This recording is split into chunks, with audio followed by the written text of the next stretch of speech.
오늘 우리가 지금 대한민국의 모든 것들이 돌아가는 상황을 보게 되면 언제 대한민국이 이렇게 상권분립이 잘 되어져 있는 자유민주주의를 추구하는 나라였던가 할 정도로 상당히 대한민국의 혼란기에 접어들었다라고 말씀을 드릴 수 있습니다.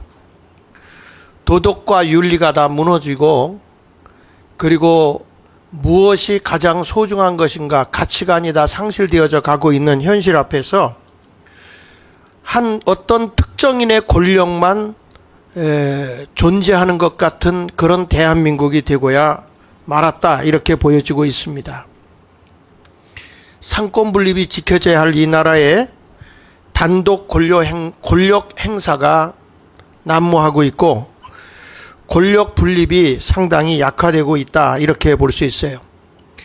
행정부와 입법부의 독선에 의해서 이제는 사법부까지도 재판이 지연되거나 또는 죄를 감추려고 하는 일들을 행하게 되고, 또 이 권력 분립이 약화되는 그런 상황에서 사법부의 법치주의가 훼손되고 있음을 우리는 알게 됩니다.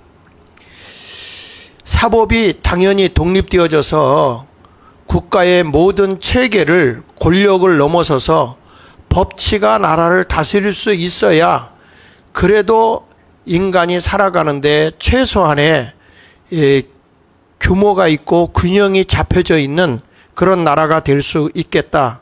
그러나 지금은 그렇게 되질 않고 있습니다. 뿐만 아니라 언론도 권력 앞에 다 드러누워 있고, 지금 일어나는 일들, 상황, 국제적으로 지금 모든 되어지는 일들도 제대로 우리 국민들은 알지 못하고 있습니다. 표현의 자유와 언론의 자유가 위축되고 있습니다. 교회도 아닌 교회 안에서 모이는 하나의 나라 사랑하는 친목회에 모여서 기도했는데 그 기도에 대한 것조차도 고발을 당하는 시대가 됐습니다. 기도는요, 사람 들으라고 하는 게 아니죠. 기도는 하나님께 하는 것입니다. 설교는 물론 하나님의 말씀을 백성들을 깨우기 위해서 선포하는 것이기도 합니다만은, 그러나 기도는 사람에게 들으라고 하는 게 아니에요.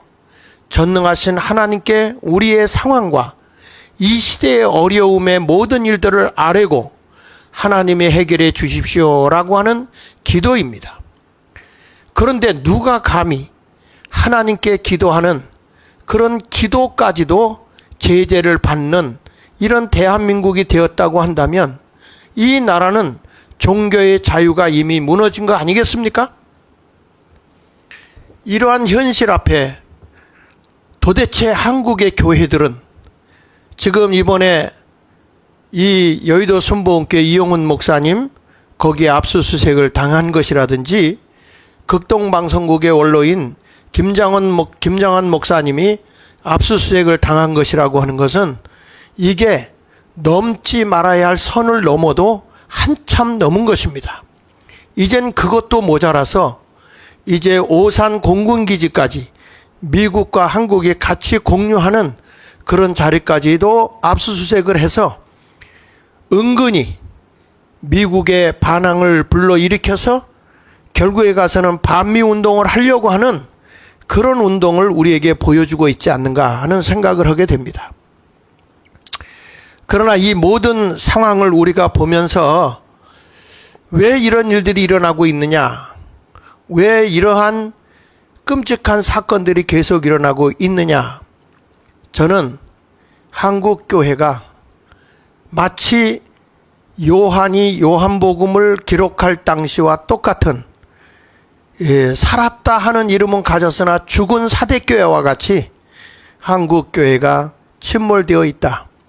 다시 말하면 생명 대신 예수 그리스도를 잃어버렸다, 이렇게 생각을 합니다.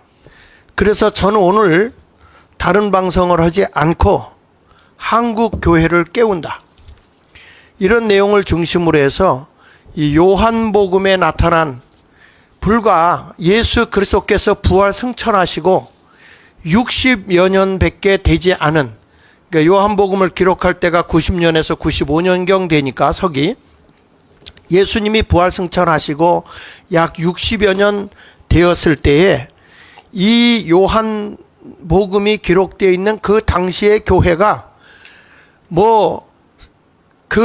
완전히 교회가 교회답지 못한 생명 없는 교회가 되고 말았다는 거예요. 지금 대한민국이 이 지경이 되기까지는 저는 한국교회, 마치 예수님께서 예루살렘 성전을 헐어라, 내가 사흘 후에 다시 짓겠다 라고 말씀하고 있는 것과 다를 바가 없다고 생각을 합니다. 이 요한복음을 기록한 목적은 교회를 깨우기 위해서인데, 그 기록 목적에 보면 요한복음 20장 30절로 31절에 이런 말씀을 하고 있습니다. 요한복음 20장 30절로 31절에 있는 말씀에 보면은 예수께서 제자들 앞에서 이 책에 기록되지 아니한 다른 표적도 많이 행하셨다 그랬죠. 제가 조금 이따 하겠습니다만은 요한복음에는 의도적으로 표적이 많은 예수의 행한 표적 가운데 7가지만 기록하고 있어요. 왜 그러느냐? 이 31절에 보면 분명한 목적이 있죠. 많은 표적이 있지만 7가지만 표적을 기록한 이유는 오직 31절에 이것을 기록함은 너희로 예수께서 하나님의 아들 그리스도이심을 좀 올려주세요. 여기 보면 오직 이것을 기록함은 너희로 예수께서 하나님의 아들 그리스도이심을 믿게 하려 하며 또 너희로 믿고 그 이름을 힘입어 생명을 얻게 하려 함이니라, 이렇게 말씀하고 있죠. 그러니까 요한복음의 기록 목적은 하나님의 아들 예수 그리스도를 믿게 하는 것이고, 그리고 그 예수를 믿으면 그 이름을 힘입어 생명을 얻게 하려 하는 것이다. 여러분, 우리가 예수를 믿으면 영생을 얻는다고 그러지 않습니까? 그런데 이 요한복음을 기록한 이 당시에 관원들도 예수 믿는 사람이 참 많아요. 그런데 믿는다고 하지만 공개적 그리스도인이 나타나질 않습니다. 믿기는 믿는데 숨어 있습니다.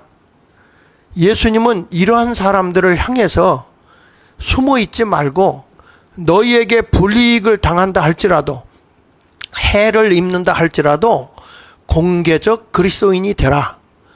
공개적으로 나 예수 믿습니다. 사회가 부패되고 썩어가고 타락하고 있다면 당연히 교회는 생명 걸고 뛰어나와서 진리를 파수하기 위해서 나서야 되는 거 아니겠습니까? 여기서 생명이라는 단어는 우리가 2가지 단어로 씁니다. 하나는 비오스라는 단어가 있는데요. 이거는 부모로부터 이어받은 자연적 생명입니다.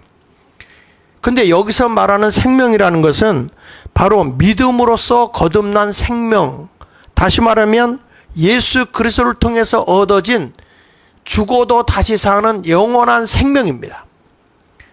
이 생명을 우리는 조회라고 얘기를 합니다. 지금 여기서 주님이 말하는 건 육은 죽어도 영은 살지 않습니까? 왜 그리스도인들이 순교를 두려워하지 않습니까? 그 이유는 영원한 생명이 우리에게 있기 때문에 그런 것입니다. 그래서 우리에게 이 요한복음에서는 2가지로 나눠져요. 1장부터 12장까지는 개인에게 예수가 생명이다, 이걸 주제로 얘기하고 있고요. 13장부터 21장까지는 예수님을 따르는 제자들, 사역자들을 향해서 주신 말씀인데요. 그 모든 것의 결론이 뭔지 아십니까?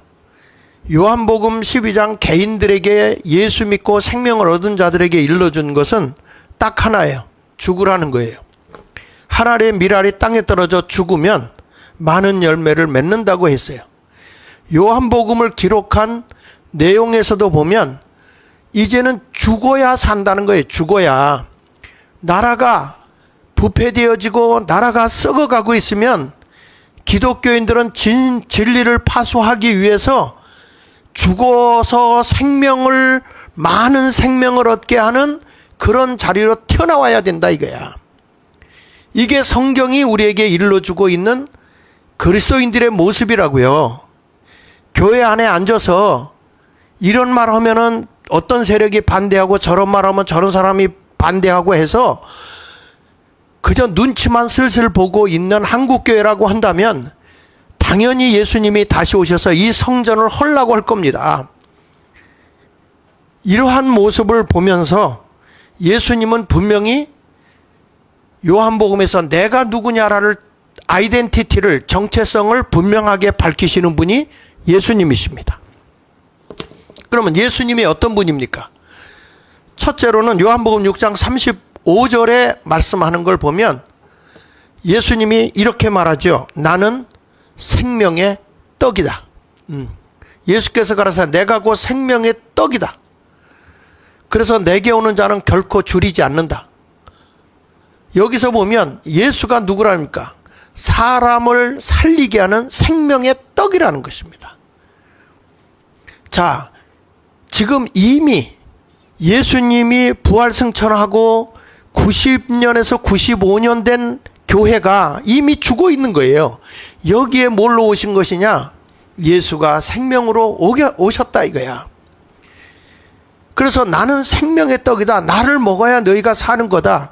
나는 오늘 이 말씀을 왜 그러냐면 제가 기도하면서 한국교회가 정말 살았냐 죽었냐에 대한 강한 그런 메시지를 제가 들으면서 오늘은 신문보다도 세상에 어떤 말을 하는 것보다도 교회가 죽은 교회를 깨우는 일로 우리가 가야 되지 않겠냐. 예수를 모시고 산다면 예수가 생명이니까 생명 대신 예수를 먹어야 되는 거 아닙니까? 로마의 핍박 앞에서도 기독교인들이 결국에 300년이 지나서 로마가 기독교의 나라가 되게끔 저들은 순교도 육의 죽음도 두려워하지 않습니다. 무엇이 있기 때문에? 조회라고 하는 영원한 생명, 하나님께로부터 온 생명이 우리에게 있기 때문에 육의 생명을 조금 더 부추기기 위해서 노력하지 않았다는 거예요. 그렇다면 나라가 지금 이렇게 교회가 탄압을 당하고 자유민주주의 국가의 천하보다 한 생명을 귀하게 여기는 자유가 말살당하고 이 나라의 기독교 정신의 바탕 위에 이 대한민국 정부가 세워졌는데 이러한 모든 정신을 잃어버리고 대한민국의 혼란기에 있다면 누가 이 나라의 빛과 소금으로 나서야 되겠느냐 이거예요. 여러분, 예수님과 같이 우리도 분명한 정체성을 가지고 있어야 돼요. 예수가 생명이라면 우리 그리스도인들은 세상의 생명이 돼야 되고 세상의 빛이 되어줘야 되지 않겠습니까? 교회라고 하는 것은 건물이 아니죠. 하나님의 교회라고 하는 것은 예수 믿고 구원받은 자들이 모인 공동체가 바로 교회인 것입니다. 건물이 교회가 아니고 공동체. 그래서 예수님은 말씀하기를 두세 사람이라도 내 이름으로 모인 곳에는 내가 함께 하겠다고 말씀하고 있어요. 그리고 두 번째도, 첫 번째는 예수님이 나는 생명의 떡이다 이렇게 말했고요. 요한복음 8장 12절에 있는 말씀에 보면은 거기서는 나는 세상의 빛이다. 나는 뭐냐? 예수께서 또 일러 가라사대 나는 세상의 빛이니 그랬잖아요. 예수님은 빛이라는 거예요. 여러분, 빛이 없는 세상은 다 죽음이죠. 빛은 생명을 불어넣는 것입니다. 예수님은 어두움에 우리를 다니지 않고 생명의 빛 속에서 생명을 얻기를 원하고 있어요. 여기 보십시오. 예수께서 또 일러 가라서 나는 세상의 빛이니 나를 따르는 자는 어두움에 다니지 않고 생명의 빛을 얻으리라 라고 말씀했어요. 자, 요한복음에서 계속 강조하는 것이 예수가 생명의 빛이다. 나는 빛이다. 처음에 가서는 나는 생명의 떡이여. 너희가 이 세상의 것으로만 육의 것으로 먹고 사는 거 아니야. 예수를 먹어야 돼. 그리고 너희는 세상에 빛을 받고 썬팅을 하고 뭐 이렇게 사는 거 아니야. 빛 되신 분은 바로 세상의 빛은 예수다. 이게 분명한 정체성을 우리에게 드러내고 있지요. 그리고 예수님이 세 번째 요한복음 10장 7절에서는 나는 양의 문이라 이렇게 말하고 있어요. 뭐라고? 내가 진실로 너에게 말한 나는 양의 문이다. 이 양은요, 뿔도 없고 싸울 수 있는 무기가 없어요. 그래서 양은 약한 짐승이에요.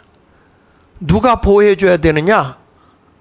목자가 지켜줘야 되는데 밤 같은 때 목자가 지킬 수 없을 때는 어떻게 하느냐? 여러 양을 우리를 만들어서 들판에서 풀을 뜯기다가 우리를 만들었고 거기에다가 여러 양무리를 지키는 그런 양을 한 군데다 집어넣어 놓고 그렇게 하고 난 뒤에 목자들이 그 문을 지킵니다. 그러니까 다른 데로 넘어가면 그건 일이잖아요. 그러니까 목자가 양들이 들어간 그 문을 지켜주고 있다는 건 그건 뭐냐? 나는 양의 문이다라고 하는 말은 나는 너희의 생명이다 이거예요. 양을 지켜주는, 생명을 지켜주는 그런 목자다. 그래서 나는 양의 문이다 이렇게 말하고 있고요. 그 다음에 네 번째 가서 나는 선한 목자다. 요한복음 10장 11절에 올려줘 보세요. 나는 선한 목자다. 선한 목자는 양들을 위하여 목숨을 버린다. 목사님들이 생명을 걸고 나오십시오. 정말 선한 목자십니까? 직업 목사입니까? 싹군입니까? 양들이 해를 입게 되고 대한민국의 모든 정치, 경제, 문화, 예술, 법조 할 것 없이 다 지금 나라에 이상한 일로 돌아가고 있는 이 모습을 보면 교회만이 이제는 이 나라의 체제를 바로 세워야 된다고 저는 생각을 합니다. 사람들이 이러한 말을 해줄 때에 어떤 사람들은 뭐 보수 꼴통이다, 극우다. 여러분, 이게 극우입니까? 양을 지켜내는 선한 목자가 돼야 되는 거 아닙니까? 왜 목사합니까? 12절에 보십시오. 싹구는 목자도 아니다고 그러지 않았습니까? 삭을 받기 위해서 이 짓을 합니까? 위험이 오면 양을 버리고 도망간다고 그랬어요. 이리가 오는 걸 보면 양을 버리고 달아나는 게 목자입니까? 지금 교회가, 한국교회가 이직이 됐는데 그 안에, 물론 우리가 주사파의 세력들에 의해서, 좌파의 세력들에서 교회도 정복된 큰 교회들이 많아요. 장로들 가운데 좌익사상을 가진 사람이 교회를 정복한 데도 많아요. 목사님, 한국교회에 계시는 목자 되신 분들이요. 그렇다면 그 이리들이 들어온 것을 보고 가만히 있을 겁니까? 양들이 거기에 잡혀 먹도록 내버려 둘 겁니까? 양을 보호하기 위해서 목숨을 던져야 되는 게 선한 목자라고요. 예수님은 이것을 위해서 유대교에 치열한 싸움을 하고 있는 거 아니겠습니까? 이러한 모습을 보면서 예수님은 분명히 말하는 거예요. 나는 생명의 떡이야. 나는 세상의 빛이야. 나는 양의 문이다. 나는 선한 목자다. 그리고 다섯 번째는 뭐랍니까? 나는 부활이고 생명이다. 요한복음 11장 25절에 예수님이 내가 누구냐? 나는 부활이야. 죽어도 살아. 그래서 부활이고 생명이다. 예수님이 그러잖아요. 그러니까 여러분 뭐가 두렵습니까? 예수 믿는 사람들이 생명 대신 예수님을 모시고 있기 때문에 우리는 죽어도 살아요. 여기 보십시오. 나는 부활이요 생명이야. 나를 믿는 자는 죽어도 살고 무릇 살아서 나를 믿는 자는 영원히 죽지 않는다고 그랬어요. 이거 믿냐? 이렇게 묻잖아요. 정말 한국교회가 예수를 제대로 믿고 있습니까? 현실적으로 볼 때에 저는 오늘 감히 여러분들에게 말씀하는 거예요. 그리고 예수님께서 여섯 번째는 이렇게 말합니다. 나는 내가 곧 길이고 진리고 생명이다. 나로 말미암지 않고는 아버지께로 올 자가 없다 그랬어요. 예수님이 말씀하는 거예요. 이건 변하지 않는 길이에요. 구원받는 길이에요. 오직 원리 외에 오직 한 길이에요. 천하 인간의 구원 얻을 만한 이름을 주신 분은 예수밖에 없어요. 예수의 길을 따라가야만 우리가 사는 거예요. 그게 진리고 그게 생명이에요. 예수님 말씀은 내가 곧 길이요 진리요 생명이다. 제가 서울 중구에 살고 있습니다. 중구에는 중구를 깨우고 대한민국을 깨우는 길을 세 개의 길이 중요한 길이 있습니다. 하나는 퇴계로입니다. 또 하나는 충무로입니다. 또 하나는 을지로입니다. 우리가 일제 36년에 해방을 받고 1946년도에 이 퇴계로라는 이름을 붙였고 그리고 을지로라는 이름을 붙였습니다. 그러면 왜 을지로 퇴계로 을지로라고 이름을 붙였냐면 퇴계로는 퇴계 이황 선생님의 교육의 삶과 그리고 도덕과 윤리가 살아있는 그런 나라의 길을 걷자. 지금 이 시대에 맞는 게 퇴계로예요. 올바른 교육 그리고 도덕과 윤리가 살아있는 나라. 지금 이 나라의 지도자들하고 하는 사람들이 통수권자라는 사람들이 정과 대를 하는 것 같습니다. 노동부 장관은 발표할 때는 4개의 정과 사범이다 얘기했지만 실질적으로는 14범으로 알려지고 있어요. 정과 14범.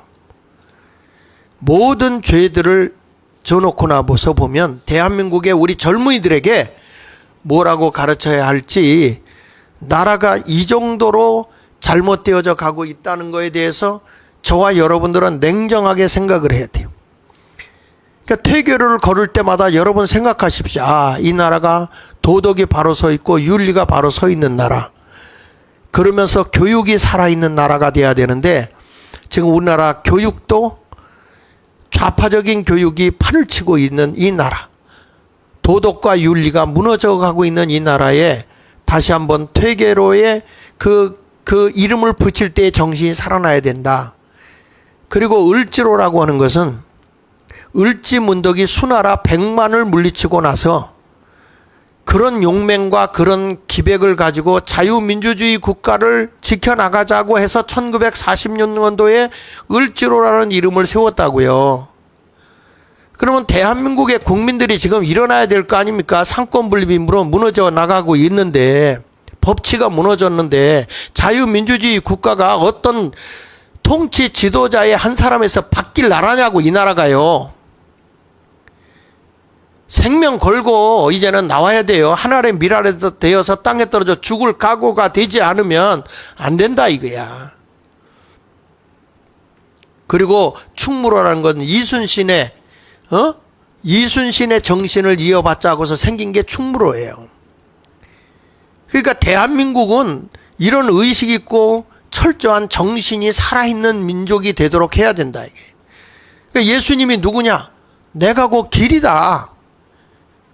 하나님의 그 진리, 흔들림이 없고 변하지 않는 게 진리 아닙니까? 나는 곧 길이고 진리고 생명이다. 예수 따라가자 이거예요. 거기에 영원한 생명이 있다 이거죠. 이 길을 걸어가자라고 여러분들에게 말씀하고 있는 것입니다. 저는 그래서 나라가 너무 도덕적으로 부패된 지도자들이 나오는 걸 보면서 이 나라에 안 되겠다. 그래서 좀 인성이라도 바로 세우자. 그래서 요즘에 제 장학일 TV에서 인성교육을 계속 시키고 있습니다. 자녀들이 좀 그런 걸 배웠으면. 어저께는 정직에 대한 얘기를 했어요. 오늘은 관대에 대해서 나갈 것입니다. 그리고 7번째는 뭐에 대하냐면 예수님이 나는 참 포도나무요 라고 말씀했어요. 그러니까 포도나무에 가지가 붙어 있어야 열매를 맺는 거 아닙니까?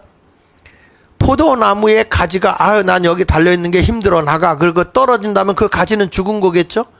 아무리 어려워도 포도나무 대신 예수에게 붙어있는 사람이 돼야 된다. 그래서 이 요한복음에서 우리에게 일러주고 있는 이 내용은 예수가 생명이다 라고 하는 걸 얘기하고 있는 것입니다.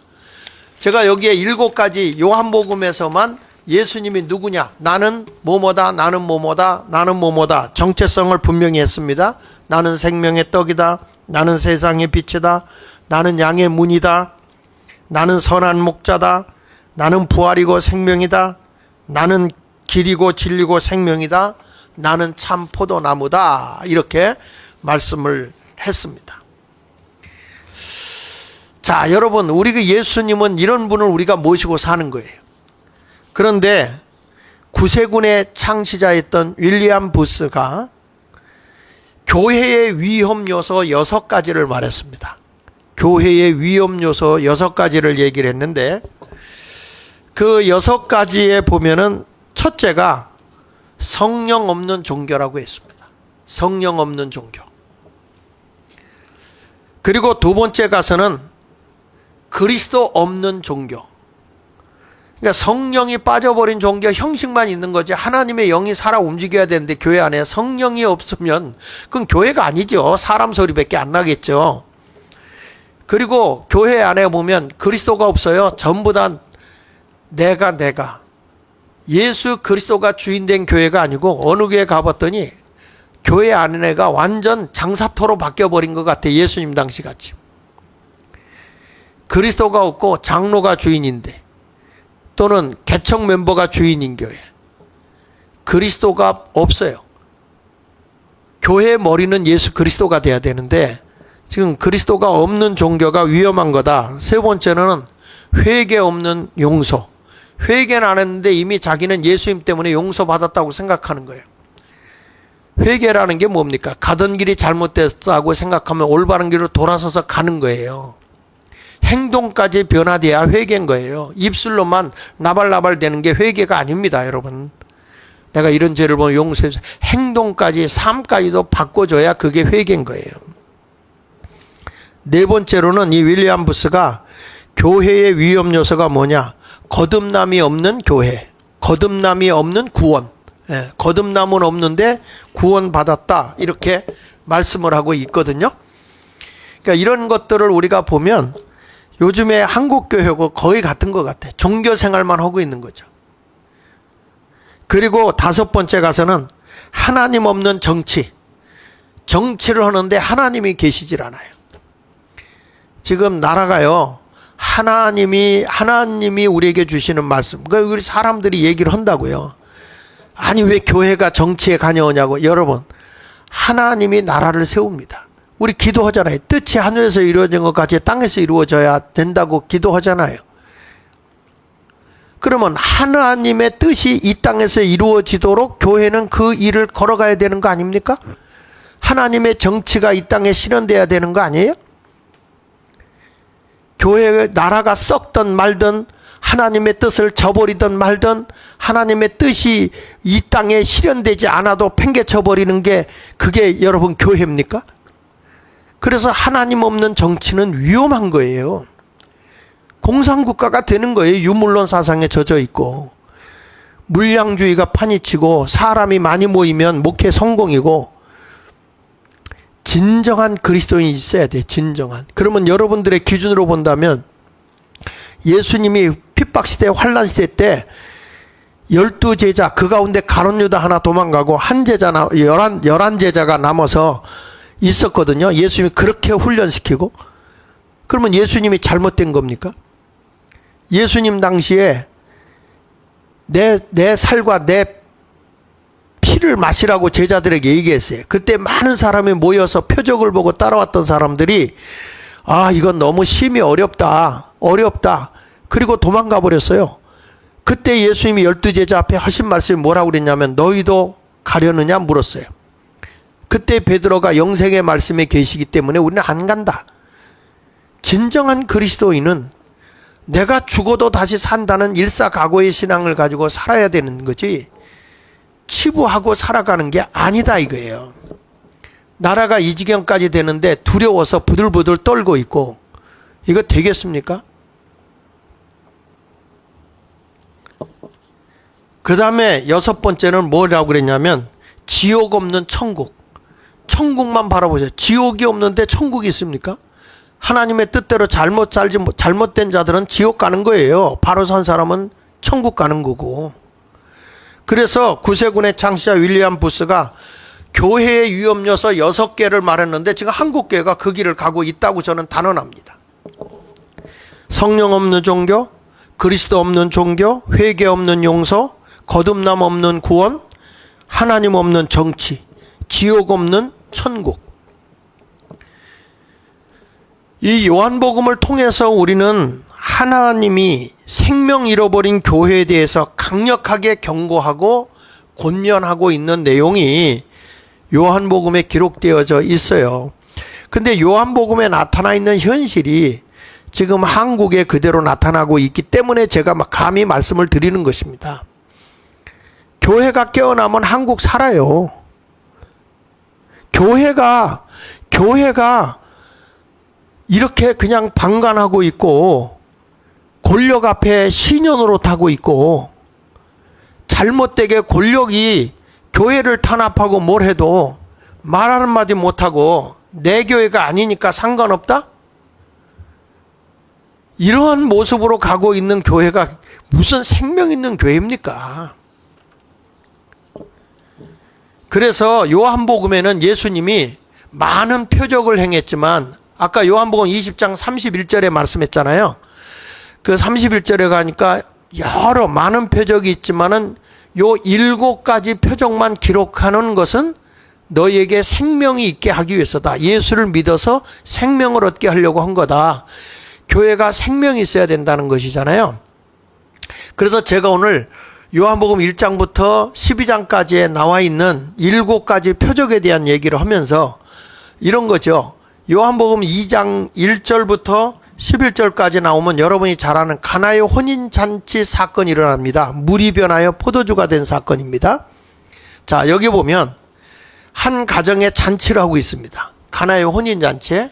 거기 예수의 어머니도 계시다 그랬죠. 2절에 보니까 예수와 그 제자들도 혼인의 청함을 받았어요.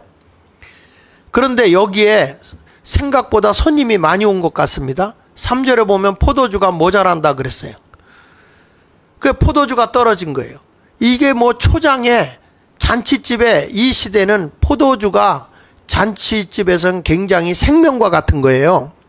포도주가 떨어진 거는 이미 이 잔치가 흥이 돋고 막 생명력 있게 살아 움직여야 되는데 포도주가 떨어져 버리면 어떻게 된 거죠? 잔치는 파산이에요. 시들어 버리는 거예요. 죽은 겁니다. 지금 이 요한복음에 얘기하는 거는 교회를 지금 비유하고 있습니다. 가나의 혼인잔치집에 포도주가 떨어진 것과 같이 교회가 생명력을 잃어버릴 수밖에 없는 거예요. 그래서 예수의 어머니가 와서 야, 이 집에 포도주가 없다. 포도주가 없다. 지금 여기 잔치집이 파장하게 됐다. 천국 잔치를 벌이고 있어야 할 교회가 파장이다 이거예요. 포도주가 떨어졌다. 그랬더니 예수님께서 4절에 나와 무슨 상관이 있습니까? 아직 내 때가 되지 않았습니다. 얘기해요. 근데 그 어머니는 5절에 보면은 하인들에게 무슨 말씀을 하시든지 그대로 하라. 잘 들으십시오. 여기에 중요한 건 예수님이 무슨 말씀을 하시든지 그대로 하라는 겁니다. 그런데 6절에 보면 거기에 유대인의 결례대로 손님들이 오면 뭐 이게 사막지대니까 오면은 발이나 손이 먼지가 묻잖아요. 그래서 어느 집에 들어갈 때는 거기 그 두세 통들은 돌 항아리에 물 담은 항아리가 바깥에 있기 때문에 거기서 손발을 닦고 들어가거든요. 그런데 이러한 돌 항아리 6이 있는데 예수께서 이 포도주가 떨어진 여기에다가 물을 채우라고 그랬죠. 아구까지 끝까지 아주 찰랑찰랑하게 채워라. 자, 그래서 채웠어요. 이것도 멀리서 물을 길어다 채우는 게 어렵잖아요. 그런데 이때 예수님이 이런 말합니다. 연회장에게 갖다 줘라. 지금 이 하인들은요, 이 당시에 인권이 보존받지를 못합니다. 그런데 예수님께서 연회장에게다 맹물을 갖다 주라고 했어요. 연회장은 지금 뭘 찾고 있죠? 포도주를 찾고 있어요. 근데 지금 맹물을 갖다 줘요? 맹물을 떠다 주게 되면 어떠한 체벌이 이들에게 올지 모르겠어요. 불이익이 올지 모르겠어요. 근데 예수님은 말도 안 되는 말씀을 지금 하는 거예요. 맹물을 떠다 주라는 거예요. 그런데 이들이 순종을 한다 이거예요.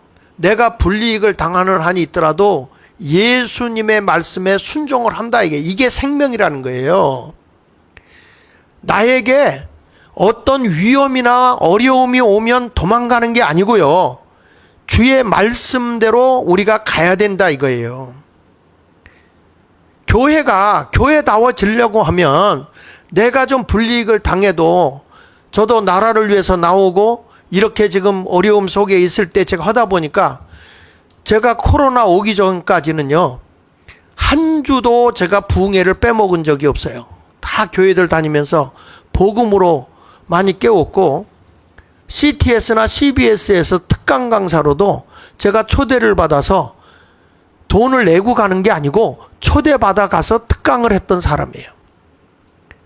그러나 내가 이런 맹물을 떠다주는 심정으로 나라가 어려움이 있으니까 나라를 깨우기 위해서 나갔더니 지금 어느 교회도 부흥회를 초대하는 데가 없습니다. 왜 그럴까요? 거기에 반대하는 세력들이 있다는 거죠. 또 어디서 와서 설교를 부탁해도 나라에 대한 얘기는 하지 마세요. 이런 소리를 하고 있어요. 근데 지금 여기서 이 하인들에게 불이익이 올 걸 뻔히 알면서도 어떠한 능욕을 당할지도 모름에도 불구하고 연회장에게 갖다 줘라. 맹물을 떠다 줘라. 그런데 갖다 주었더니 그랬어요. 갖다 주었더니 이들이. 그런데 물이 가는 도중에 뭘로 변했어요? 포도주로 변화된 거예요. 자, 그때 연회장이 물떠온 하인들을 보고, 야, 이 포도주가 어디서 났느냐? 이렇게 맛있는 포도주가 처음에는 맛있는 거 넣었다가 취한 뒤에는 맛없는 거를 내놓는 건데, 10절을 보세요. 말하되 사람마다 먼저 좋은 포도주를 내고 취한 후에 낮은 것을 내거늘 그대는 지금까지 좋은 포도주를 두었다. 자, 여러분 어떻습니까? 이 연회장은, 이 잔치집은, 가나의 혼인잔치집은 뒤가 흥이 돼서 살았을까요? 아니면 망하는, 다시 말하면 이 파장이 됐을까요? 뒤가 포도주가 더 좋은 거 나오니까 이 연회장은 살아 움직였겠죠? 더 흥이 났겠죠? 저는 말씀드리는 겁니다. 교회는 갈수록 더 잔치집과 같이 깨어나야 돼요. 교회가 깨어나서 이 나라의 등불이 돼야 되기 때문에 제가 지금 설교를 하는 게 아니에요, 여러분. 이 시대 예수님 당시에 교회가 죽어졌을 때 교회를 깨우신 예수님이라고요. 지금은 한국 교회를 깨워야 할 때라는 거예요. 그래야 나라가 산다니까요. 한국 교회 6, 7만여 교회가 이제는 정신을 차리자 이거예요. 복음으로 살아나야 된다는 거예요. 그래서 여기에 이 흥이 나다. 이게 처음 표적이죠. 두 번째 표적에 가서는 요한복음 4장 46절로 54절까지 나오는 건데, 왕의 신의 아들을 고치신 예수님을 보여주고 있습니다. 여기 보면 요한복음 4장 46절에 지금 가서 보면 왕의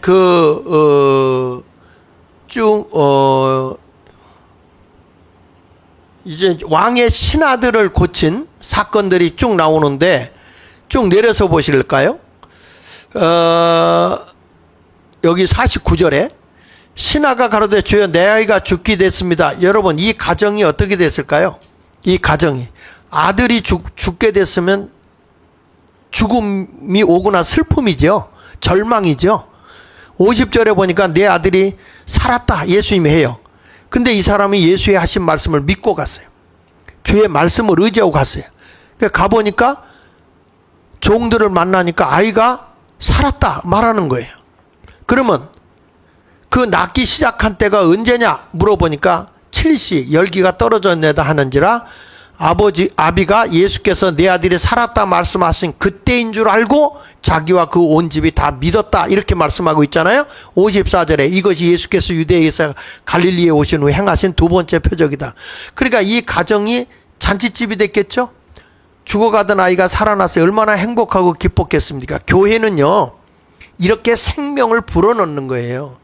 나라가 어려움이 있을 때 생명을 불어넣는 것, 이것이 바로 교회의 역할이다. 이게 예수 믿는 모습이다. 이것이 우리에게 말씀하고 있는 것입니다. 세 번째 표적은요, 참 우리 이거 잘 봐야 됩니다. 우리가 잘 아는 베데스다 연못가에서 한 사람이 고침받은 내용이 거기 나옵니다.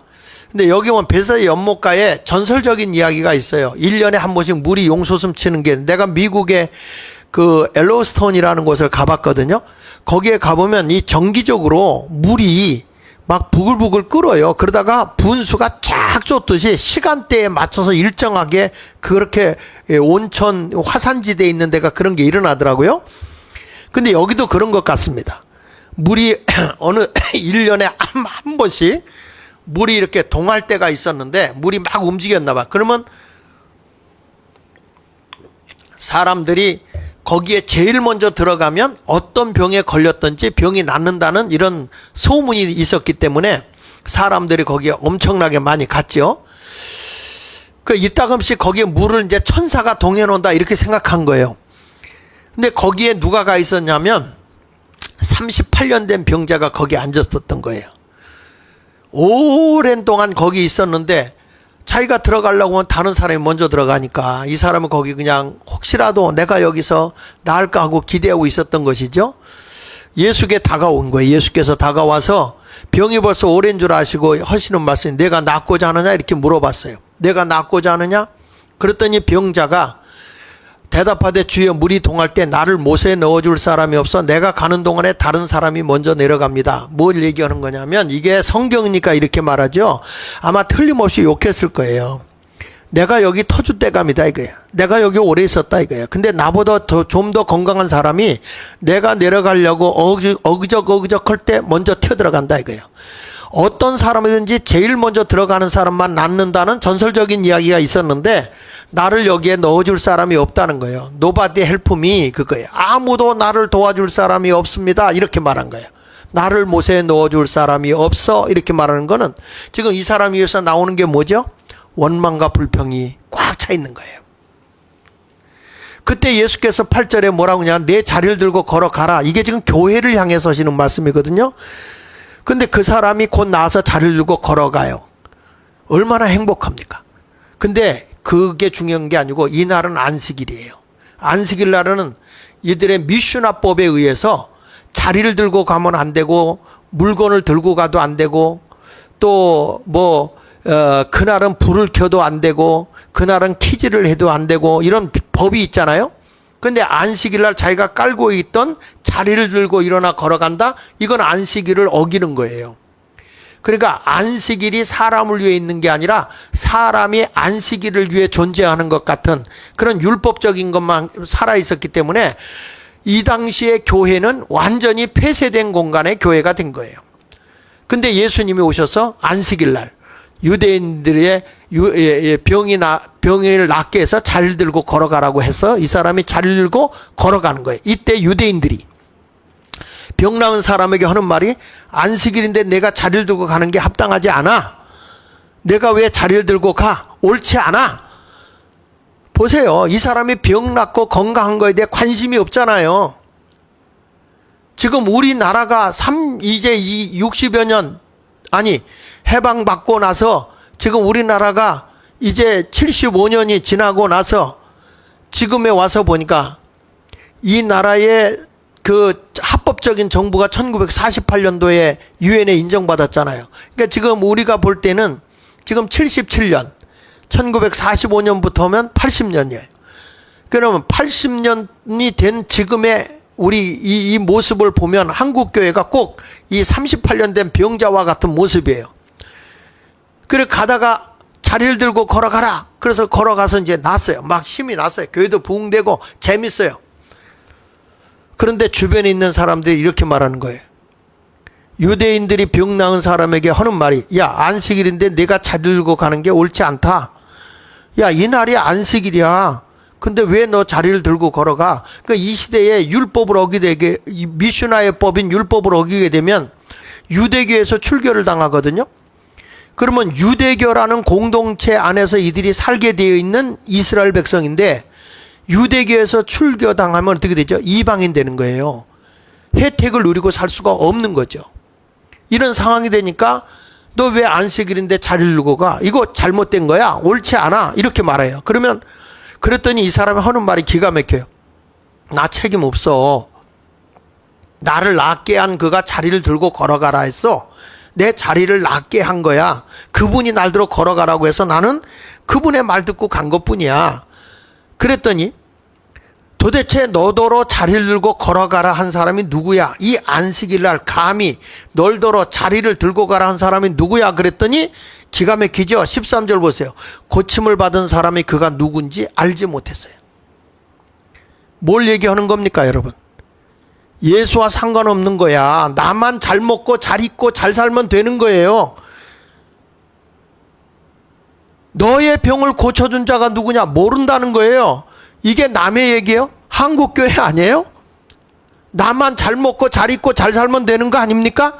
나라가 어떻게 되든 상관없는 거 아닙니까? 그 예수님을 찾아봐도 그 자리에 안 계셔.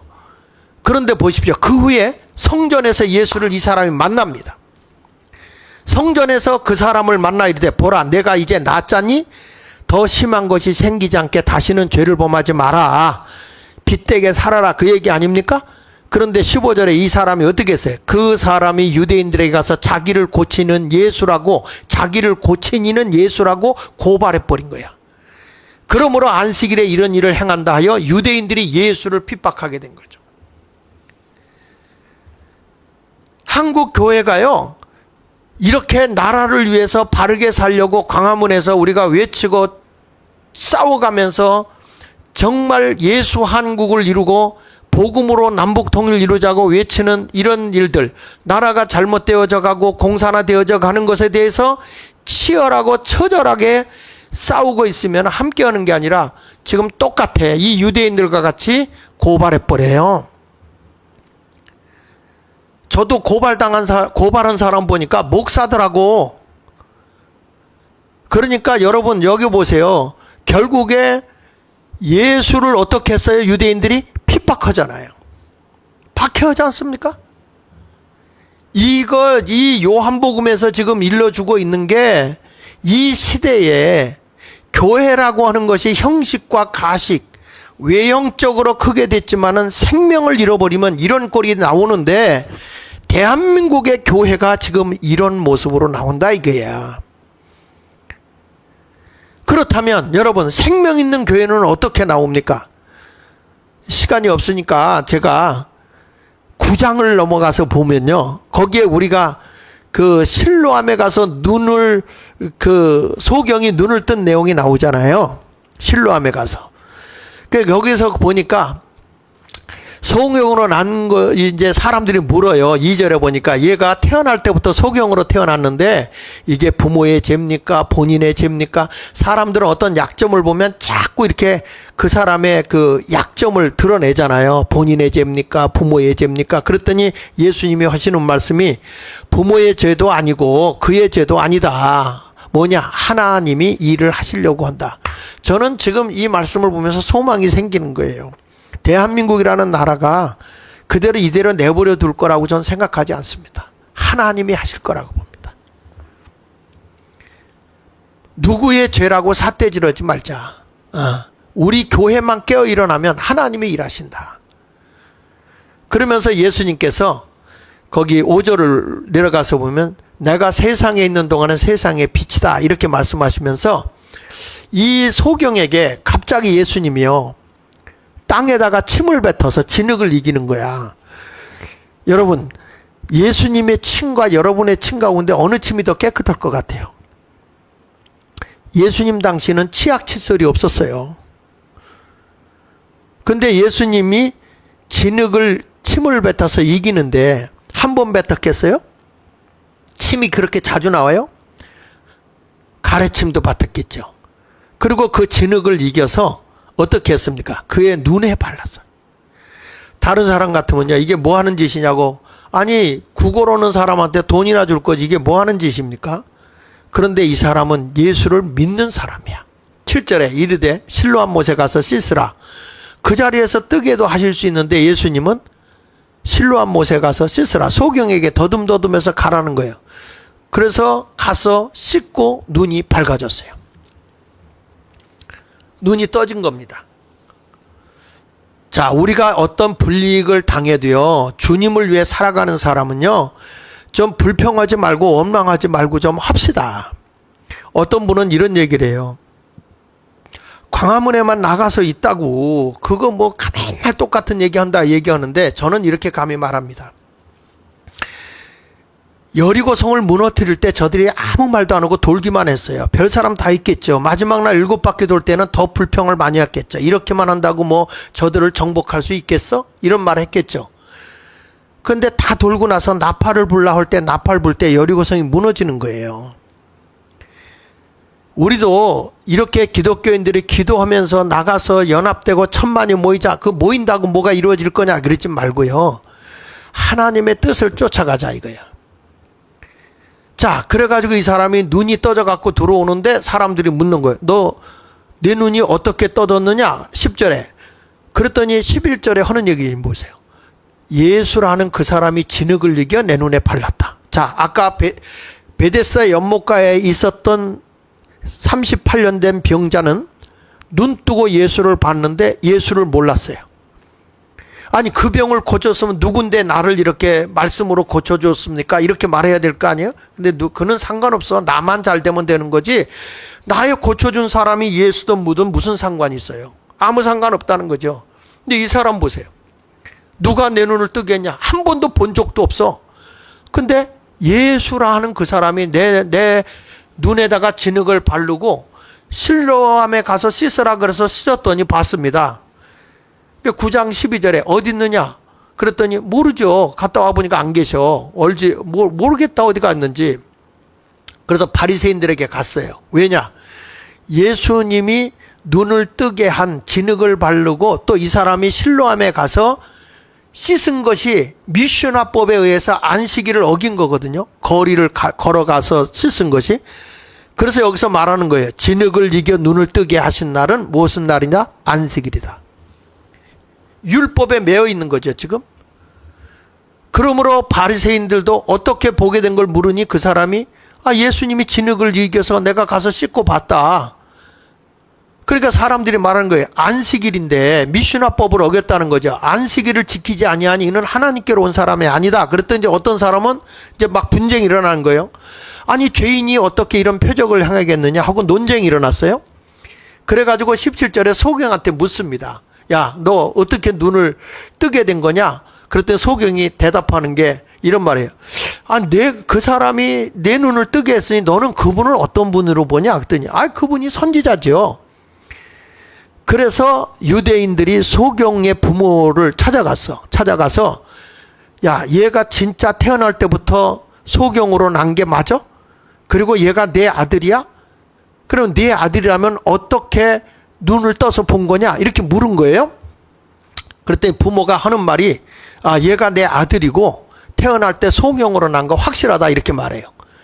그런데 어떻게 눈을 떴는지 어떻게 보게 되었는지 나는 모르겠다. 얘가 컸으니 얘한테 물어보세요. 이렇게 얘기하죠. 알아. 부모도 알아요. 아는데 왜 그렇게 말하는지 아세요? 그 다음 절에 보면 이렇게 말해요. 그 부모가 이렇게 말한 것은 이미 유대인들이 누구든지 예수를 그리스도로 시인하는 자는 출교하기로 결의했다는 거야. 이 시대에 유대교라고 하는 공동체 안에서 이스라엘 사람들이 살아야 되는데 유대교에서 출교당하면 어떻게 되죠? 이 사람이 사회적 죽음인 거예요. 사회적 생활을 하기가 어려운 거예요. 완전히 외딴섬이 되는 거예요. 그래서 출교가 무서워서 감히 말을 못하는 거예요. 그래서 얘가 컸으니까 얘한테 물어보세요. 이렇게 말하는 거예요, 부모가. 그런데 24절 이렇게 말하죠. 이에 저희가 소경되던 사람을 두 번째 불러서 너는 영광을 하나님께 돌려라. 우린 저 사람이 죄인이다. 예수 보고 죄인이라고 그런 거예요. 그랬더니 이 소경으로 있다가 눈 뜬 사람이 한 말이 내가 그분이 죄인인지 아닌지는 난 모르겠다. 근데 내가 분명히 아는 것은 소경으로 있다가 내가 보는 거라 이거예요. 응? 이 말은 이런 거예요. 야, 어떻게 죄인이 소경의 눈을 뜨게 하냐. 이렇게 이제 반문하는 거죠. 26절에 저희가 가로되 그 사람이 내게 뭘 해서 어떻게 해서 내 눈을 뜨게 했느냐 또 물어본 거예요. 아니 내 눈에 진흙 발라서 실로암에 가서 씻었더니 내가 보게 된 거야. 그랬더니 어떻게 눈을 떴느냐 그렇게 물어보니까 무슨 소리야. 나는 그냥 그분이 가서 진흙을 바르고 씻으라고 해서 눈을 뜨게 했더니 눈이 떠진 거야. 그랬더니 그분들 하는 말이 바리새인들이 이런 말 합니다. 어떻게 해서 눈을 뜨게 했냐 이렇게 또 물어보니까 아미 내가 일러줬어도 듣지 않냐고 어째서 또 자꾸 듣고자 하느냐 하면서 재밌는 말을 해요. 여러분들도 그분의 제자가 되려는가 보죠. 그러니까 자기는 제자라는 거잖아요. 이미 그분의 제자가 되려는가 보죠. 그랬더니 욕하면서 하는 말이 너는 그의 제자지만 난 모세의 제자야. 모세가 말씀하는 거 우리가 알지만 이 사람은 어디서 왔는지 우리는 몰라. 그런 거예요. 그랬더니 소경이었던 사람이 참 이상하다. 이 사람이 내 눈을 뜨게 하였는데 어떻게 내 눈을 뜨게 했는데 이걸 모른다는 거지? 어떻게 이걸 모르지? 이렇게 물어본 거예요. 그러면서 하나님이 죄인의 기도는 듣지 않는다. 경건하게 그 뜻대로 행한 자는 들으시는 우리가 안다. 그러면서 이 소경이었던 사람이 창세기 이후로 소경으로 난 자가 눈을 뜨게 했다물 너는 들어봤냐 하면서 이 사람이 하나님께로부터 오지 않았으면 아무 일도 할 수 없어. 분명히 메시아를 증거하는 거예요. 그래서 저희가 대답하는 내가 온전히 죄 가운데 우리를 가르치느냐 하고 이에 쫓아냈죠. 출교시켜버린 거예요. 유대교에서 출교당한 거예요. 보십시오. 진짜 생명 되신 예수가 있다면요, 내가 정말 사회적으로 매장을 당하고 외톨이가 되고 따돌림을 당해도 생명 되신 예수의 그 길을 걸어가야 되는 거 아닙니까? 나라가 이 지경이 됐다면 교회가 뭐 하고 있는 겁니까? 깨어 일어나서 나가야 되는 거 아닙니까? 내가 출교를 당해도. 그러다 이제 출교를 당했다는 소리를 들었어. 예수께서 저희가 그 사람을 쫓아낸 말을 들으셨더니 그를 만나 가라사대 내가 인자를 믿느냐? 인자라는 뜻은 하나님의 아들인 나를 믿느냐 그거야. 대답하여 가로되 주여 그가 누구십니까? 내가 믿고자 합니다. 내가 그분, 그러니까 왜냐하면 눈을 뜨고 처음 보는 거니까 예수를 못 알아보는 거죠. 예수가 알지만 그런데 처음 보니까 모르는 거예요. 누구십니까? 내가 믿고자 합니다. 그랬더니 예수께서 가라사대 내가 그를 보았거냐? 지금 너와 말하는 자가 그다. 이렇게 얘기했어요. 그랬더니 주여 내가 믿나이다 하고 그 앞에 절했다. 이게 믿는 거예요. 이게 생명 있는 자예요. 그러니까 이가 심판이나 어떤 억압을 두려워하는 것이 아니고 끝까지 그것을 믿는 거죠. 이 시대에 예수 믿는 사람이 많았거든요. 요한복음 12장 42절을 보면 말이죠. 거기에 이런 말씀이 나옵니다. 요한복음 12장 42절에 보면 그러나 여기서 보면 관원 중에 관리인들이잖아요. 유지들 관리인 중에도 예수를 믿는 자가 많았다 그랬어요. 많았는데 바리새인들로 인하여 유대교의 지도자들이잖아요. 바리새인들로 인하여 드러나게 말하지 못했다. 잘 보세요. 예수가 빛이잖아요. 그런데 자기가 예수 믿는 게 드러나게 되면 유대교에서 출교를 당하잖아요. 그러니까 바리새인들로 인해 드러나게 말하지 못하니 이는 추례를 당할까 두려워했다는 거야. 자기는 유대교에서 쫓겨날까 두려워서 안 믿는 척 했다는 거예요. 잘 보세요. 간원 중에 예수를 믿는 자가 많았어요. 그런데 자기에게 불이익을 당할 것 같을 때, 사회적 매장을 당할 게 두려우니까 말을 못하는 거야. 공개적으로 예수 믿는, 그러니까 여기서 무슨 얘기냐면 비공개적 그리스도인이잖아요. 비공개적 그리스도인. 근데 예수님은 이런 사람들을 향해서 뭐라고 얘기합니까? 43절에 저희는 사람의 영광을 하나님의 영광보다 더 사랑하였더라. 예수님은요, 공개적 그리스도인이 되라는 겁니다. 사람이 뭐라고 그러든 비진리 앞에서 진리를 드러내라 이거예요. 드러내라.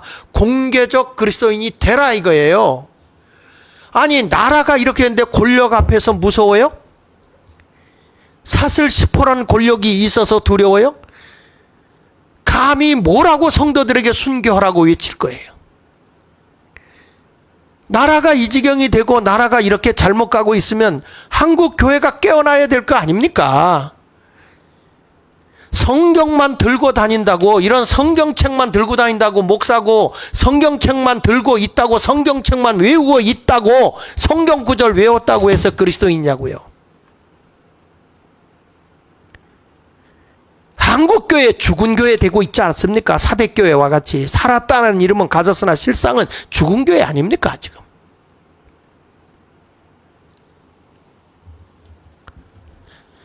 그렇기 때문에 이 요한복음에서 보면 7가지 표적을 행하면서도 보면 생명 있는 교회가 되지를 못하는 거예요.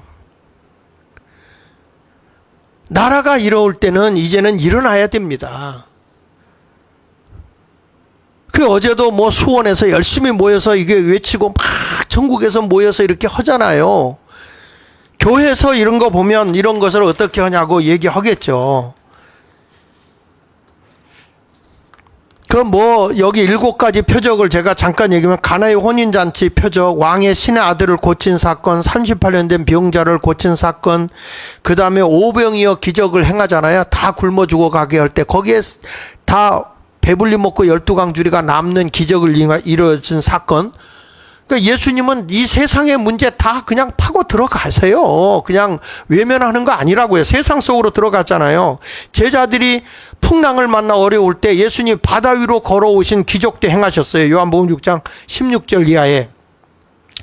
6번째는 아까 얘기한 요한복음의 9장에 나온 소경의 눈을 고친 사건. 그럼 7번째는 우리가 잘 아는 죽은 나사로를 부활시킨 사건.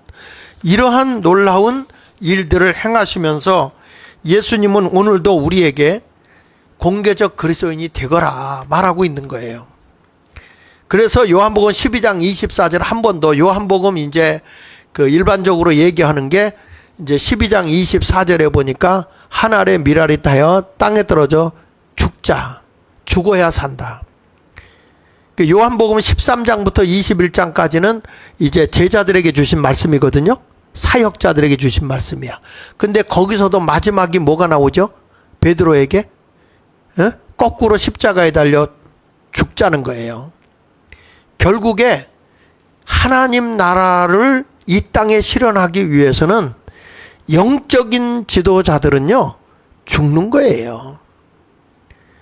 예수님의 12제자, 11제자 더하기 12제자, 그 초대교회 성도들 다 순교했어요. 죽음으로 사는 거예요. 대한민국에 수많은 선교사가 와서 이 나라에 복음을 심어주기 위해서 이렇게 부귀영화 누리고 살았습니까? 이 나라에 어렵고 힘들고 고통 속에 살아가고 있을 때에, 그때에 생명을 걸고 이 땅에 와서 복음을 전해줬고, 이 나라를 깨우쳐줬고, 이 나라에 먹을 걸 나눠줬고, 옷가지를 나눠주면서, 그러면서 대한민국을 살려낸 거예요. 그럼 우리는 지금 뭐 하고 있는 겁니까? 한국교회는 지금 뭐 하고 있는 겁니까? 그래서 교회는요, 세상을 변화시키는 힘이 있는 게 교회입니다. 제가 그 로버트 린치 쿰이 쓴 책 가운데 보면 변화시키는 힘이 있거든요. 지금 여러분, 우리는 살았다는 이름은 가서 실상은 죽은 교회가 돼서는 안 됩니다. 우리는 깨어 일어나야 됩니다. 그래서 나라를 변화시켜야 됩니다. 하나 넘겨서 보시면, 이제 세상 속에 우리가 들어갈 때, 여기 보십시오. 이게 이 하나의 구조가 될 때 우리 밑에 기초에는 국민이 있는 거예요. 그래서 모든 주권은 국민에게 있고 모든 권력은 국민으로부터 나오는 게 정상입니다. 그런데 지금 우리나라의 시스템은 이번에 분명한 거는 우리가 다 부정선거로 보고 있지 않습니까? 그러면 우리가 하는 윤석열 대통령 같은 대통령이 비상계엄이다라고 선포하면서 반국가 세력 척결에 대한 얘기를 했고, 그리고 또 한 가지는 뭘 얘기를 했냐면 부정선거에 대한 얘기하면서 선거관리위원회를 뒤졌어요. 그러면 오산 비행장을 뒤질 게 아니고요, 특검이 선거관리소를 뒤져야 되는 거 아닙니까? 아니 부정선거라고 분명해서 여기에 A앱이라든지 이런 문제가 선거관리위원회가 부실하다, 이거 문제가 있다, 이런 걸 가지고서 지금 우리가 그 계엄을 선포했으면 왜 딴 데를 뒤지냐고요. 지금 도대체 반국가 세력이 어디 있느냐. 반국가 세력을 잡아야 될 거고, 반국가 세력을 잡을 뿐만 아니라 선거관리위원회를 조사하고 거기 그 사람들을 다 불러들여서 감사를 하고 해야 될 거 아닙니까? 그러면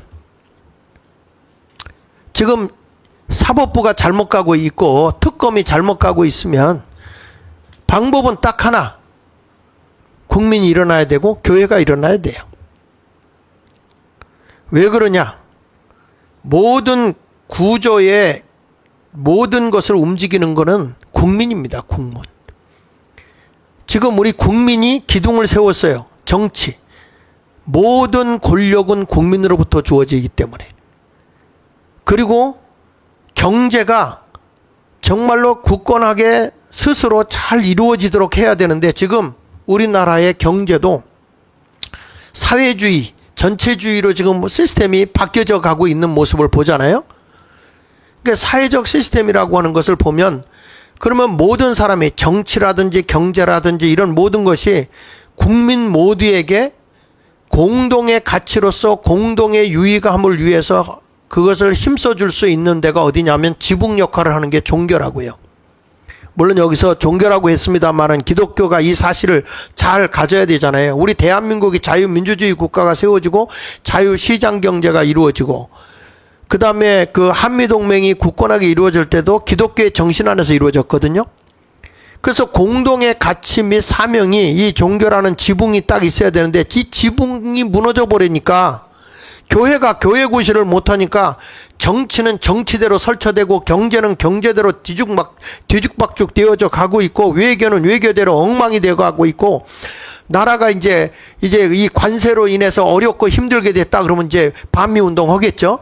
뻔합니다. 벌써 시작이 됐어요. 그러면 우리가 이제 안 되겠다, 이거 안 된다 그러면, 지금 국민의힘 가지고 안 된다 그러면 그거 보고 있을 때가 아니잖아요. 시민사회가 움직이고 연합돼야 되잖아요. 그러니까 이런 구조 다 흩어져 있던 보수파들 다 모여야 되잖아요. 나 어저께도 그래서 사람들 많이 만나고 연합됨이 이루어지지 않으면 안 된다. 그래서 우리가 모면 연합할 때 광화문에 모일 때 8.15 때는 다 같이 모이자. 다 모이고 또 각자 할 때는 각자 하자 말이야. 왜 그런 걸 못하냐고. 지금 전체적인 국가 시스템에 문제가 생겼는데, 지금 내가 병원에 가면 종합검진 받을 때 내과 외과 뭐 수술 큰 병원에서 생사의 갈림길이 있을 때는 다 분야가 다 모여서 다 해가지고 한 사람을 치료하지 않습니까? 그렇다고 한다면 지금도 우리나라가 정치도 병들고 경제도 병들어가고 있고 국민들도 지금 갈등이 막 심해지고 있잖아요. 그러면 여기서 공동의 가치의 사명을 가지고 움직여줄 수 있는 게 어디냐? 저는 교회밖에 없다고 봐요. 종교가 연합해서 움직여져야 된다고 저는 생각합니다. 시스템이 바뀌어져야 되거든요.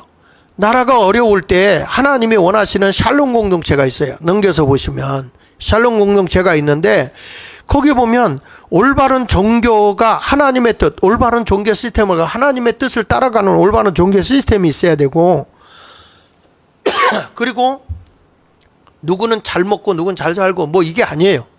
이번에 돈을 막 퍼주고 있지만 그 퍼주는데 내면하게 보면은 그 돈으로 이권을 챙겨가는 세력이 엄청나게 있거든. 그래서 이런 것들을 다 조사해야 돼요. 코나아이도 조사해 봐야 되고, 각 돈이 이렇게 분산되고 있지만 그 돈이 바로 현찰로 가는 게 아니잖아요. 거기서 나오는 이자, 낙전, 또 안 찾아가는 사람들 거, 이런 것은 어떻게 처리되는지 이런 거 다 우리가 봐야 돼요. 공평한 경제를 하라고 하고, 그 다음에 정의로운 정치, 공정한 사법과 통제된 왕권으로 정의를 구현하는 정치 시스템. 권력도 이게 통제가 돼야 돼요. 상권 분립이 잘 서로 견제가 돼야 되거든요. 그래서 거기에 하나님이 세우신 희년의 사상이 숨겨져 있는 건데, 그 희년이 되면 이 안식년이 7번에서 50년마다 돈 오면 토지 경작도 쉽게 해서 생태계 보호하게 하고 부채도 탕감해주고 억압돼 있는 노예로 팔려간 사람도 자유를 찾게 하고 토지 소유는 원래대로 회복시켜주고 이런 일들을 해서 모든 사람이 골고루 잘 살게 하는 역할을 했던 것이 샬롬 공동체잖아요.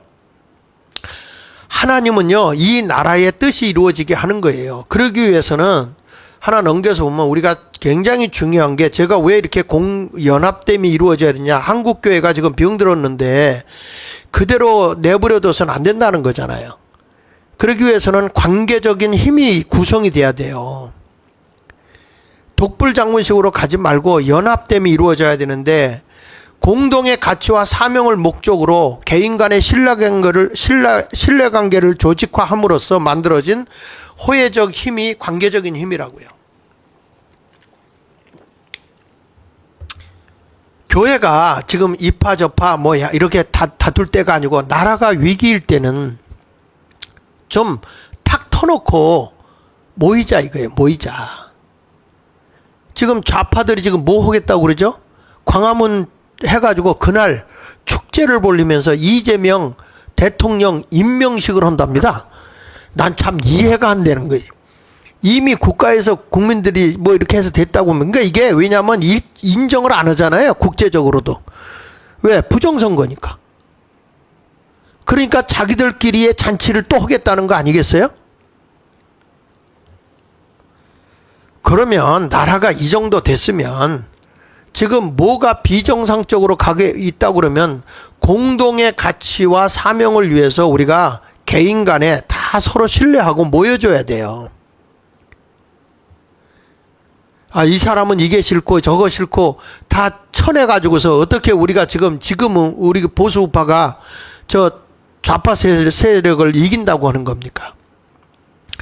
저들은 좌익 운동하는 극자 세력들이 있어요. 근데 왜 극자 세력들에 대해서 우리 말 안 하고 이쪽에서 바르게 얘기하면 극우다 이런 얘기를 하면, 아, 우린 극우 아니라고, 우리는 중도로 간다고. 멍청한 사람들이요. 여러분, 보수의 핵심 멤버가 없는데 무슨 중도가 따라옵니까? 코어 멤버라는 핵심 세력이 힘을 가지고서 땡겨줘야 중도가 따라오는 거예요. 중도가 많이 이렇게 쏠려올 때 좌파 중도 세력도 넘어오는 거지, 무슨 정신 나간 생각같이 여기에 코어 멤버, 여긴 우리 아니야. 국민의힘 멍청한 사람들. 어저께 내가 국민의힘에 국회의원 했던 분 만나서 얘기했어요. 아, 우린 중도. 그래서 내가 소리를 질렀어요. 무슨 정신 나간 소리 하고 앉았냐고. 핵심 멤버, 코어 멤버가 있고 중도라고.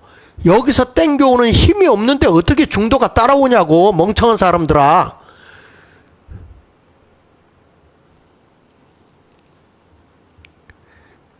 지금 이러한 모습을 보면서 이제는 관계적인 힘을 가지고 우리가 공동의 가치를 위해서, 대한민국의 내일의 미래를 위해서, 자유민주주의 국가를 위해서 지금 쟤네들 지금 뭘 하고 있어요? 북한도 나라를 인정해서 연방제 만들겠다고 노골적으로 나오지 않습니까?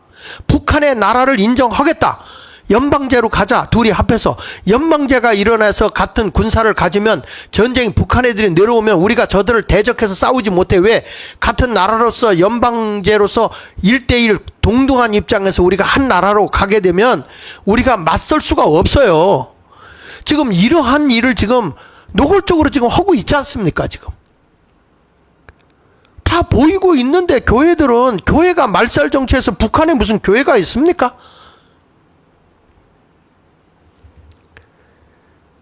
그래서 지금은 요한 시대 때와 같이, 요한복음 시대 때와 같이 지금 막 교회가 다 생명을 잃어버렸어. 생명을 잃어버렸어. 사람 많이 모이는 게 생명입니까? 아니, 애들 뭐 케이팝 할 땐 더 많이 모여요. 하나님의 공동체, 하나님의 가치, 하나님의 뜻을 실현하는 그런 모습으로 가야 돼요. 그래서 우리가 8.15 때 모이자 하는 얘기가, 우리는 공동의 가치를 위해서, 대한민국의 미래의 정말 가치와 사명을 위해서 자유민주주의와 자유시장경제, 지금 여러분 상법 통과됐죠? 노란봉투법 이루어졌죠? 노란봉투법이 뭡니까? 노동자들이 불이익을 회사에다가 불이익을 많이 줘서 많이 입혀서 손해배상을 청구해서 46억인가 얼마가 벌금이 나왔잖아요. 이때 노동자들이 노란 봉투에다가 자기들이 모금해서 그걸 갖다 줬다 그래서 그게 노란 봉투법이잖아요. 노란 봉투가 뭡니까? 이제는 아무리 기업주에게 기업에다 해를 입혀도 손해배상을 청구할 수 없다는 법이 노란 봉투법 아닙니까? 거기다가 하청까지도 저 하청에 하청을 주잖아요. 오너가 어디에다가 하청을 주면 그 하청이 또 하청을 주는데 그 하청 누구한테 준지도 모르는데 그걸 갖다가 본사가 책임을 져라? 이게 여러분 말이 됩니까? 그러면 국가에서 일어나는 모든 법을 제정하고 그걸 통치하는 행정부의 수장이 대통령 아니에요? 그럼 공무원 한 사람이 비리를 저질렀어요. 그럼 공무원의 수장이 누굽니까? 행정부의 수장이 누굽니까? 대통령이죠? 그러니까 대통령한테 고발을 해야죠. 대통령. 당연히 해야죠.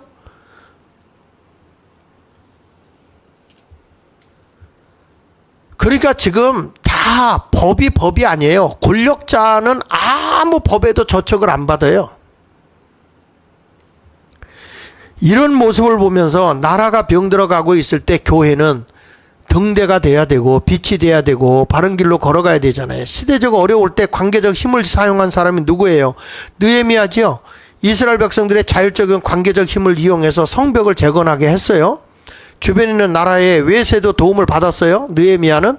우리나라는 미국하고도 같이 협력을 하고 그러면서 우리가 서로 자율적인 관계적 힘을 이루자는 거예요. 그래서 시민운동가들 NGO 그룹의 보수 세력들이 모이자 이거예요.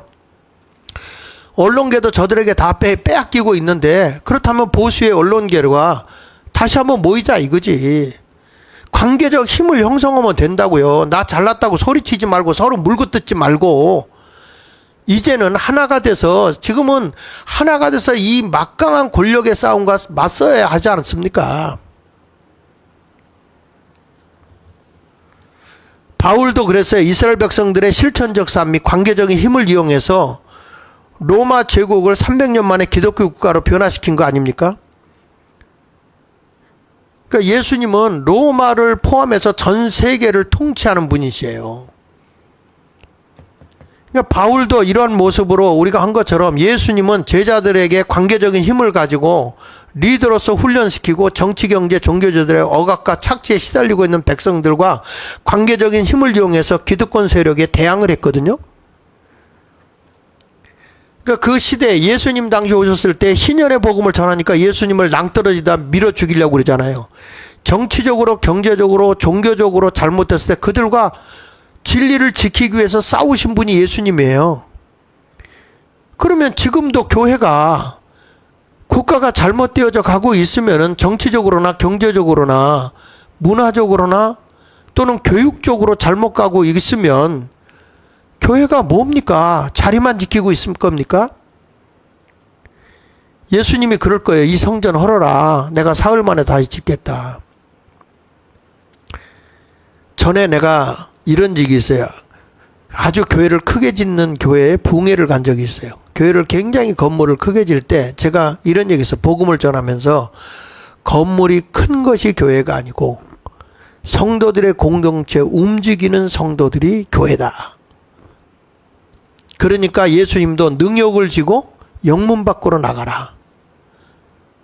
히브리서 13장에서 말씀하고 있잖아요. 너에게 능욕이 온다. 그렇지만 너희들은 뭐 하고 있느냐? 건물 안에 갇혀 있지 말고 세상으로 나가라. 영문 밖으로 나가라. 건물 안에 갇혀 있는 교회? 건물 안에 가둬놓은 교인? 아니라는 거죠. 세상 속으로 뛰쳐나가서 세상을 변화시킨 일에 함께 해야 되겠죠.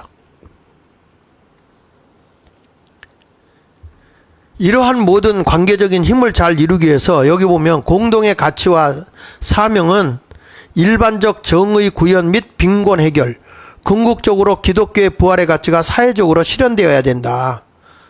그래서 저는 부릅니다. 사람들을 묶어주는 공동의 가치들이 확인돼야 되고 구성원들의 가치를 자신의 것으로 잘 이 가치를 위해서 아까 얘기했죠. 우리는 세상에 천하보다 귀한 존재 아닙니까?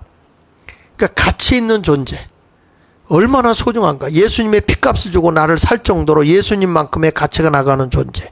하나님이 우리를 평가할 때도 천하보다 귀한 존재라고 그랬잖아요.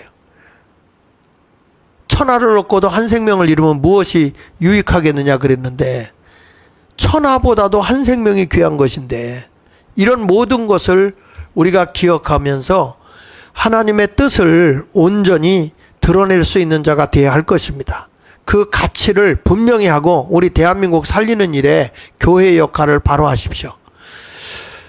하나 넘겨서 보면, 하나님의 사랑으로 대중과 시스템이 완전한 변화를 이해하기 위해서, 샬롬 공동체를 이루기 위해서 제가 여기다 몇 가지를 적어왔는데 조금 좀 키워볼래요? 흐리하게 나와서. 지역사회에 완전히 동화되어 하나님의 현존이 되라. 하나님이 존재하고 있는 공동체를 만들어, 지역사회 속에. 저도 우리 교회를 통해서 마을이 교회고 교회가 마을이다, 이런 운동, 그리고 인성교육을 통해서 사람이 그리스도의 성품으로 세상을 이끌고 가야 된다, 이런 모습으로 한 거고요. 그 다음에 지역사회의 정치, 경제, 종교 시스템을 위해서 기도하고 참여해라, 이거예요. 그리스도인들이 참여해야 돼요. 바르게 교육되고 교육이 살아야 됩니다.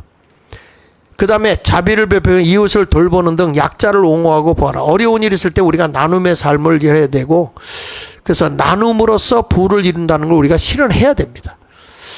그걸 위해서도 저도 힘을 쓰고 있고 노력하고 있습니다. 우리 모두가 함께 할 수 있도록 해야 됩니다. 그 다음에 지역개발 사업 등으로 믿음을 실천하라. 지역에 해를 입지 않도록 지역에 유익을 줄 수 있는 일을 해야 된다. 다시 한번 거기 밑에 나옵니다. 지역 정치, 경제, 종교 시스템이 주목할 수 있도록 힘을 사용해야 된다. 교회가 연합되면 힘이 되잖아요. 제가 전에 우리 중구에서 교회들이 모였어요. 그래서 교인들과 다 교회 대표되는 장로님들도 모이고 다 모였거든요. 모여서 우리의 중구의 구청장은 이러이러한 사람을 뽑자. 이게 중요하잖아요. 왜 그러냐면 정치에 끌려가고 자기 이권을 위해서 살아가는 게 아니라 중구를 어떻게 이끌겠다 하는 자세가 있어야 돼요. 이게 저도 이 당이라고 하는 것도 보면, 이 국민의힘을 보면서 대통령을 2번이나 탄핵시킨 당이잖아요. 자기들이 협력 안 했으면 탄핵 안 당했거든요. 자기들이 협력해서 탄핵을 했어요. 근데 무슨 당의 대표가 되겠다고 합니까? 당신들이 우리 당의 대통령을 뽑아주면 우리는 이렇게 나라를 이끌겠습니다는 분명한 정관이 있어야 되고 정치 이념이 있어야 되고 뭐가 있어야 되는데 하나도 없어. 아니, 세상에 국민의 힘 안에 기본소득법이 들어있으면 끝난 거 아닙니까? 그게 무슨 보수입니까? 이러한 모든 사회적인 걸 보면서 이렇게 정의로운 사회를 옮기면, 자, 넘겨서 보십시오. 이렇게 우리가 교회 역할이 사회의 역할을 잘하잖아요. 그렇게 하게 되면 기독교인의 정의로운 정치를 하도록 하고 공평한 경제를 실시하게 하고, 그 다음에 올바른 종교가 되어져서 지역을 섬기는 일로 간다고 그러면은 당연히 우리 광화문이 추구하고 있는 예수한국 복음 통일이 전 이루어질 거라고 확신하고 있습니다. 사랑하는 국민 여러분, 그리고 특별히 기독교인 여러분, 사명을 가져야 됩니다. 지금 이대로 가서는 대한민국이 내일이 없어요. 지금 여기서 세상의 빛과 소금의 역할을 감당해야 할 분들은 그리스도인들입니다. 그리스도의 공동체들입니다.